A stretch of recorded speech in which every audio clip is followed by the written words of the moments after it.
Hello, welcome to the final whistle. I'm Kenzie Benali. And I'm Steve Forbes. Well, Southampton couldn't quite find a way through, and it finishes 2-1 here at St Mary's. Adam Leach and Dean Hammond are back with us to discuss that one. Dean, we'll come to you first. What did you make of that performance? Well, I think it was the old saying, a game of two halves. Southampton were so dominant, so good first half. I think that's probably one of the best performances we've seen, particularly in possession. Very, very good. But we're taking risks, but comfortable risks by playing out. Really had Wolves stretch. Wolves didn't really have any answers for them. Looked full of energy. Obviously scored a fantastic goal. But there were some really, really good moves first half. Nathan Redmond's when he almost scored and the keeper had a good save. And then second half just didn't quite start. A little bit complacent, if I'm honest. Probably thought the game was won at half time. A little bit overconfident, maybe. And I think that just gave Wolves the incentive to get back in the game. There would have been a few choice words from the Wolves manager at half time. They made a switch where they switched the wingers over, which made them play a little bit more narrow. So Traore and Netta could come in and attack and get shots at goal. And once they got their momentum up, Southampton couldn't quite get back into the game. And Wolves probably deserve the win in the end, just because of their reaction. They looked like they had more energy second half, more intensity. So just disappointment, really, because Southampton were in such a good position. I mean, the first half was a joy to watch.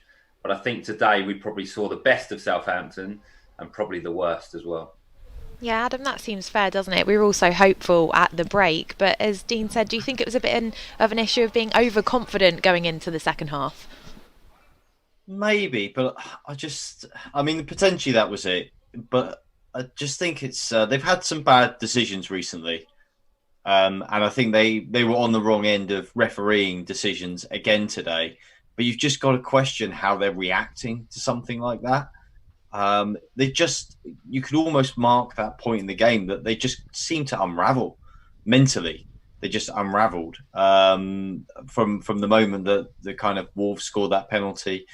Again, the first half, I completely agree with Dean. I mean, that's as good as we've seen Saints play for a long time. They were excellent, absolutely excellent.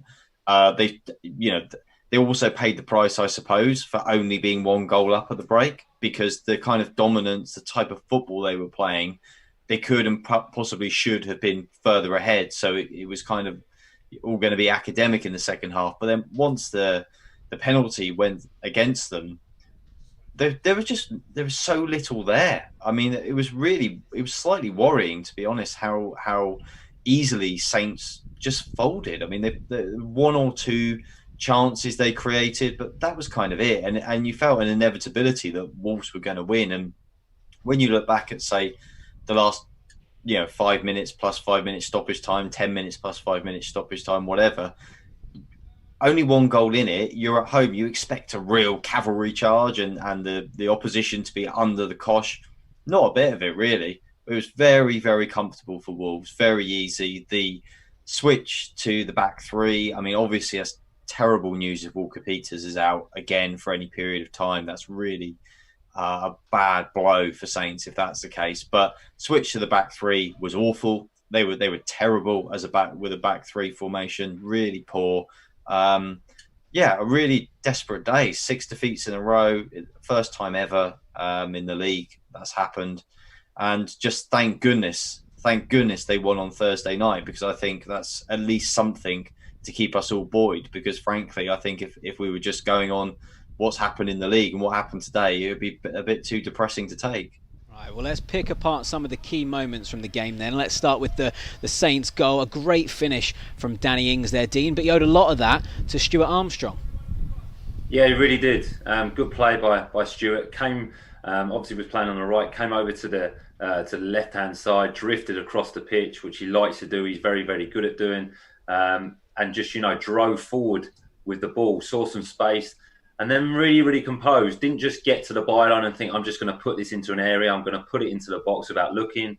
Took his time, really good delivery with his left foot, a good run and good patient run by Danny Ings. And obviously Nathan Redmond blocked Connor Cody's movement to stop him intercepting the ball.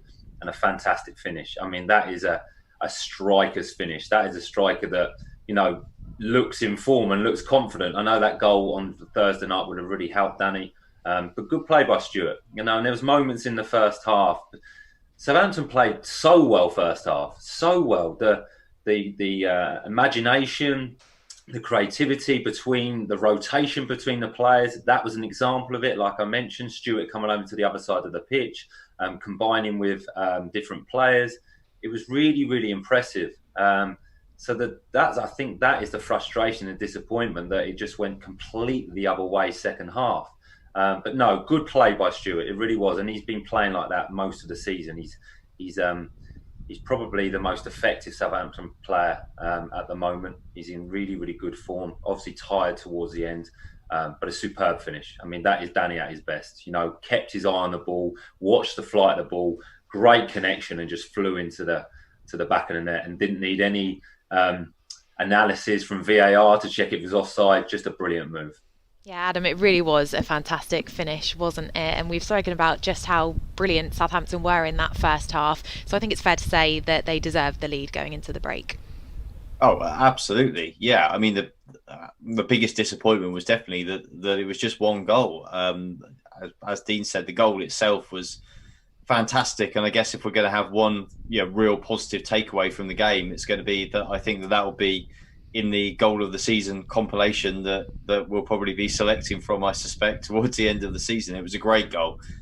Stuart Armstrong, I mean, we'll talk about Ings, obviously, the volley, great finish, Redmond, clever little block off to give him that space. But Stuart Armstrong at the moment, just take a moment to appreciate how well he's playing for Saints. I mean, absolutely fantastic setting up that goal.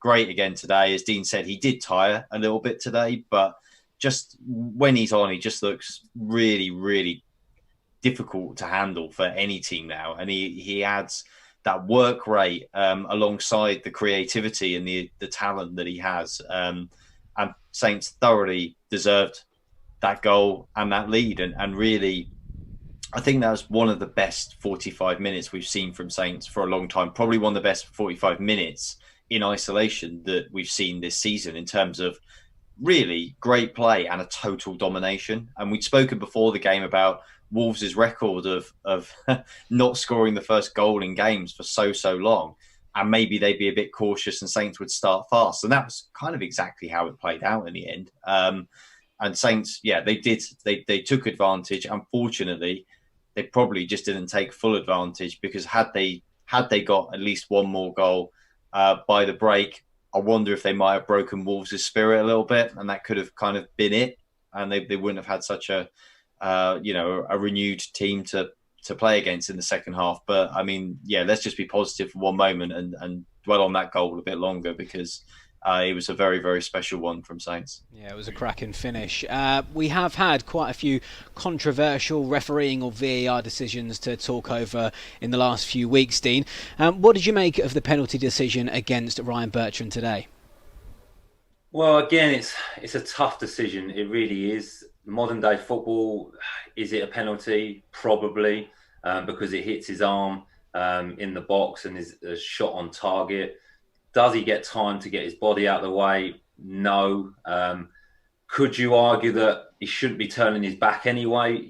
Just stay full on and unfortunately take a shot in the face or the chest. But that's difficult as well.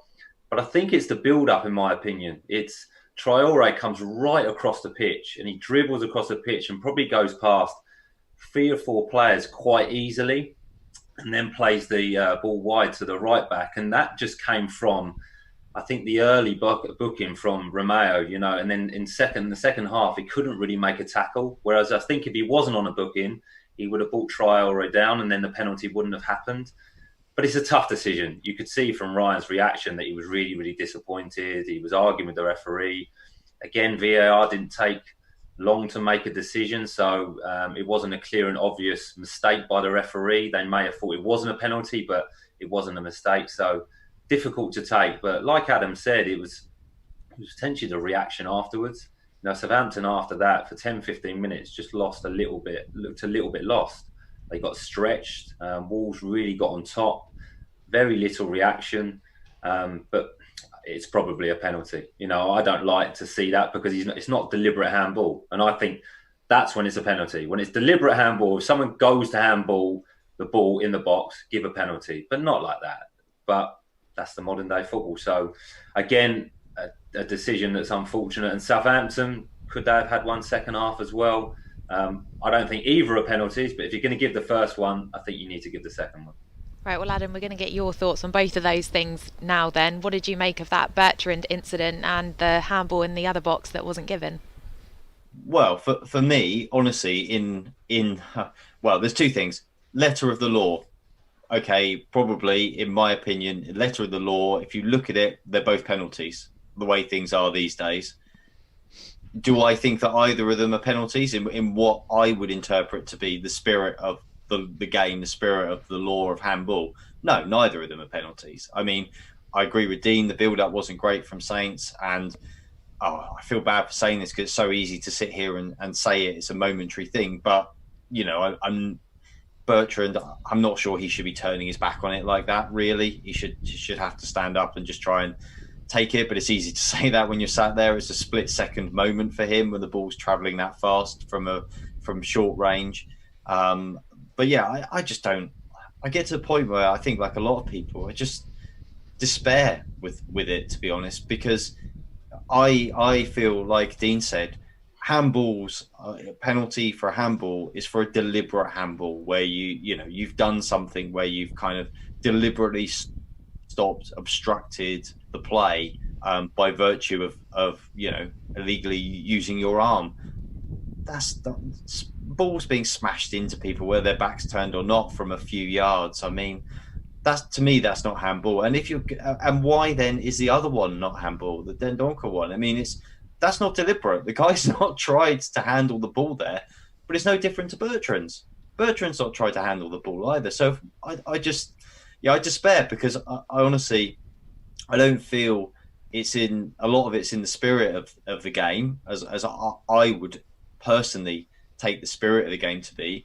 And then I also feel like if you then go, okay, it's letter of the law stuff, well, to me, it feels inconsistent. And I don't know if you really drilled down whether you would go, okay, they're all these things are technically just about correct, probably. But to me, it just doesn't feel right. And I think that's the difficulty that a lot of football fans are having at the moment, that when you see those things, like those two decisions, I just think it doesn't feel right. If one's a penalty, the other one has to be. But in reality, I think for most people, anybody who's ever played the game at any level would probably think, well, you wouldn't expect a penalty to be given against you for either of those two things. And then one is and one isn't. So, yeah, just try and work it out, basically. It's baffling. Yeah, I think the conversation around the inconsistency with decision-making will rumble on for a little while, but Wolves did complete the turnaround with a goal from Pedro Neto. Dean, what changed in the second half? Why did it fall apart? I think Wolves were better, obviously, and I mentioned the two wingers just changed wings, and I think that was due to the fact that Walker-Peters had the better of Neto first half, and Ryan had the better of Traore first half. So a good tactical switch by the manager, and they just came alive. The two forwards or wide players, whatever you want to call them nowadays, just came alive, and Traore was much better, and Neto, they just influenced the game more. They got more opportunities, they got more of the ball, and like I say, they could both cut in, so they could affect the game, because Wolves didn't have anyone in the box. So having out-and-out wingers to try and cross the ball doesn't make sense. If the wingers can get on the ball and come inside onto their stronger foot and get shots away and play 1-2s, that's better for them. And they just played much better second half. Yes, I think Southampton, can we call it fatigue maybe second half, potentially? Can we call it just they mentally switched off? Maybe they just looked a little bit laboured, couldn't get themselves back into the game, which is unfortunate. But credit to Wolves. They're a team that are down on their luck as well and low in confidence, and they played much better second half. But I still think the second goal is avoidable. It's a great goal by Neto. He's twisted Vestergaard up. He's got extra pace, really, really good finish from a tight angle. But inside the box, you've got to show someone away from the goal. I know that's showing him onto his stronger foot, but you don't show him towards goal. He gave him too much room to show him away from goal and then go tighter. again, like Adam says, it's easy from here to criticise and to look from here in hindsight. But we'll just put it down to a really, really good finish. But Wolves were better second half, and Southampton just didn't really turn up second half, unfortunately. Well, Adam, in the wider context of things, that is now 6 league defeats in a row. What do you put that down to? Because it really was hard to see that coming a few weeks or months ago. Oh, well, yeah. I mean, I think there's a lot of factors that play into it, and absolutely, I agree. It seems so recently we were talking about Saints being top. It really doesn't feel like it was very long ago. So to be talking about a club worst ever run in 135 years, I mean, it's kind of hard to take, really, and sometimes hard to get your head around. But I think there are a multitude of problems, but ultimately, I think if you look at the root of most of them, it comes down to the squad and the squad depth. For me, just not quite being strong enough. We've spoken a lot, and it's been nice to talk about opportunities for some of the younger players, but frankly, Saints have had to rely too much on youngsters, players playing out of position, or youngsters to come in, fill up the bench, play some of the younger players even out of position just to kind of get the team out. It's not really good enough, and I think they've suffered from as a result of that. As the injuries have suspensions have piled up, we've seen areas of the squad exposed. I fear, looking at the way Kyle Walker-Peters went off, we're going to see it again, because who is going to replace him now at right back? It's just when they've been a bit down on their luck with people being out, or they've had players who have lost form or lost a bit of confidence. There's regularly been a lack of options for Ralph to go to change things up, to keep a consistently strong team out there. And I think that's unravelled a little bit. So then even when you start to get senior players back, you're pushing them back in as soon as you can, just because you need them there, whether they're quite ready or not.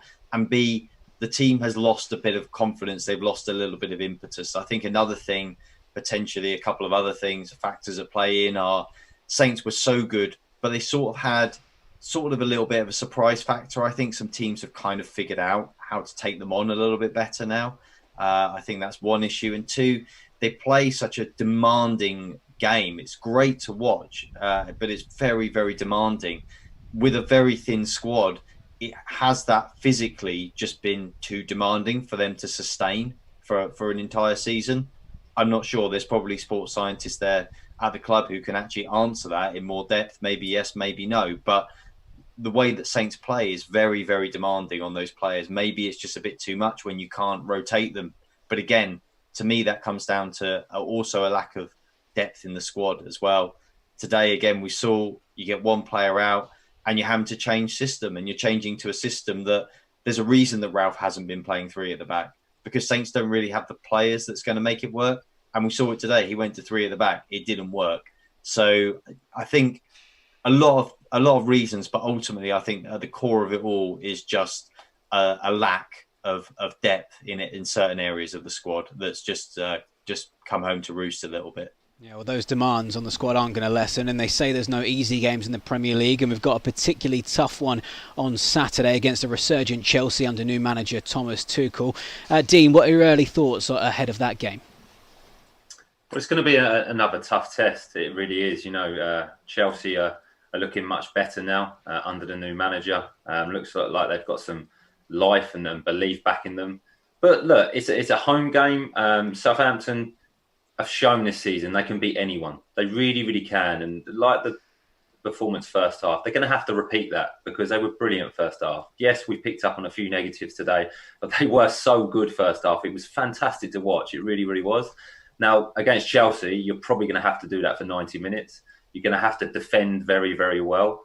So it's going to be a tough challenge, but one I'd like to think the players would be up for. They can put a reaction in.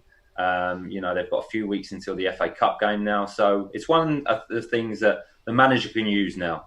You used to, in my day, if you were still in the FA Cup competition, if you had a big tie against the team in the FA Cup, the manager would use that to his advantage and say, well, if you want to play in that team, you need to perform in the league. You need to put some results in. Show me that you want to play in that FA Cup game. So, look, there's lots of positives from today. Unfortunately, we've lost the game, but it'll be a tough test against Chelsea. But one at home, Southampton could put good performance in. They're very, very capable of winning. Yeah, definitely. I mean, Adam, they have got an FA Cup quarter-final to look forward to, but it is going to be tough against Chelsea. How do you think Saints can turn it around so it's not 7 defeats in a row in the league? Well, I mean, it's tough, Steve. I think the key is going to be for Ralph to try and regroup the players mentally. Chelsea, Leeds and Everton coming up next. That is a difficult run of games for Saints. That's a difficult run of games when you haven't just lost 6 league games in a row, let alone when you're perhaps a bit low on confidence, a bit low on belief. So I think for Ralph, he's not got a midweek game this week. He's got a bit of time with the players. I think he might well decide to try and give them a day or two off, actually just freshen them up a little bit, take them out of the firing line, as it were, and then try and gather them together again. And try and regroup, I think that's the key for me. It's regrouping mentally as much as anything. Let them recover physically, but regroup mentally and figure out kind of where you're going. And I think they'll probably have a fairly honest conversation in the next week or two about kind of what they can still achieve this season. And because I think the FA Cup's great, but there's still, the best part of a third of this league season to go. There is a third of the league season to go. So there's still a lot to play for. They can't just think about that one game against Bournemouth and basically kind of pack up for the league season. It's been a great year, and if I was Ralph, I'd be saying, look, you've had a great season up until this point. Don't let it slide now, because look at the table. A few more bad weeks and you'll be fourth bottom. We're not worried about them going down. But a season when you were top, do you really want to finish in scrapping around on fourth, fifth, sixth bottom of the table? That's not where you guys are as a team or collectively. So, let's kind of regroup and get it together again. I think that mental aspect, as much as anything, I think is going to be the crucial thing. And to try and find a way, I guess, if he can, to try and relieve a little bit of pressure on the players, because they looked like that second half, they looked mentally like they were, to be frank, a little bit shot. And I think that is the key for him, to try and find a way to pep them up again and inject some confidence into the squad. Great stuff. Well, thank you again, Dean and Adam, for joining us today. A frustrating afternoon here at St Mary's, but we do march on in the Premier League again here next Saturday against Chelsea. It's a 12:30 kickoff, so Kenzie and myself will be with you from 11:30 then. Enjoy the rest of the week, and we'll see you next time.